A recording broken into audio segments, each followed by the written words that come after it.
Stroke is the third leading cause of death in the United States, and for those who survive it, it accounts for the major cause of serious disability.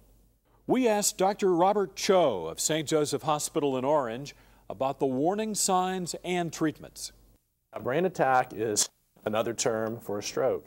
It's a term that I think some people still use. It's kind of fallen out of favor. Most people will refer to strokes now as strokes.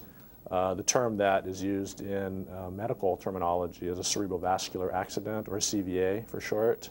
And what happens with a CVA is that the blood flow to the brain is either significantly decreased or is stopped completely.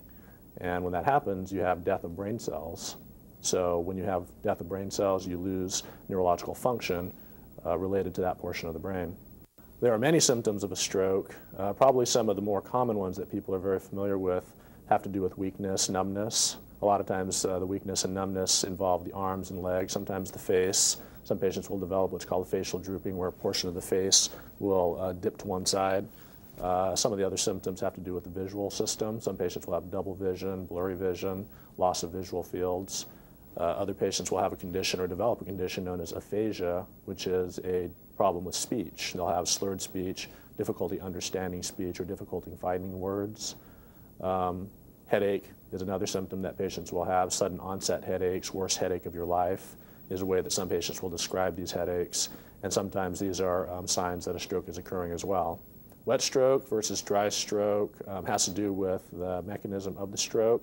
A dry stroke is also known as an ischemic stroke, and that has to do with a blocked blood vessel or occlusion of a blood vessel and decreased blood flow to the brain.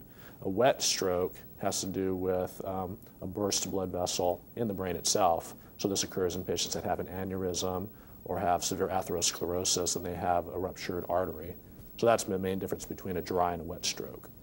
The main thing that is done for a stroke is imaging studies. What the doctors will typically do if you first make a presentation in the emergency room or in a doctor's office is they'll order a CT scan of the brain. So that's probably one of the mainstays of the initial diagnosis. Some patients will require an MRI, which is a more sensitive test of the brain tissue, and this is a higher resolution imaging study. Other tests that can be done are ultrasound tests of the neck arteries. Some patients will require echocardiogram, EKG to rule out cardiac arrhythmias, blood clot in the heart. So those are some of the main tests that are done to identify a stroke. There are several different treatments for stroke. Patients who have new onset symptoms, again, getting to seek medical attention is very important. There's a lot of new treatments out there. One of the main treatments for dry stroke or ischemic strokes is a medicine known as a thrombolytic. And this is an intravenous medicine that's administered in the emergency room typically and has been shown to actually improve morbidity and mortality in patients with dry strokes if given within 3 hours of the onset of symptoms. So that's one of the newer medications that's available. A lot of the other medicines that are available are just some of the same medicines that are used to treat risk factors, antihypertensives, diabetic medications, medicines for heart disease, medicines for cholesterol problems. And probably one of the mainstays of therapy is to use medicines that kind of keep the blood a little bit thin, such as aspirin or Plavix or Agrinox, which are all medicines that are prescription only, that are used to keep the blood thin and help prevent future strokes from occurring. You prevent it by taking good care of yourself. There are some main risk factors that you need to be concerned about: hypertension, diabetes, heart disease, high cholesterol.